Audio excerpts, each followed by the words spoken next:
Ce midi, les cheminots grévistes de l'intersyndicale CGT Sud-FO sont allés à la rencontre de leurs collègues, guichetiers, techniciens et des usagers pour expliquer à la fois leurs revendications et les raisons de la poursuite du mouvement.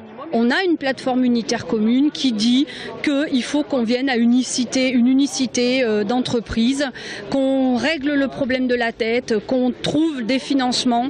Les engagements du gouvernement ne donnent pas de réponse claire, nette, précise et surtout d'échéance.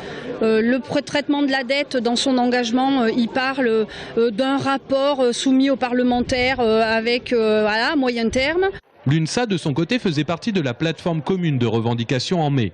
Ses membres avaient d'abord déposé, puis levé un préavis de grève pour aujourd'hui, car ils estiment que leurs revendications ont été entendues, en particulier sur le caractère non séparable des 3 futures entités SNCF.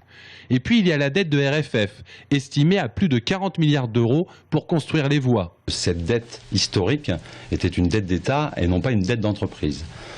Aujourd'hui, nous avons par écrit un engagement du gouvernement concernant le traitement de cette dette à moyen terme sur une évaluation des moyens à mettre en œuvre pour la faire diminuer et la faire disparaître à terme, on peut l'espérer en tout cas. Première journée de débat parlementaire, 7e jour de grève et pour le 2e jour de débat parlementaire, l'Assemblée générale des grévistes a voté la reconduite du mouvement pour un 8e jour de grève.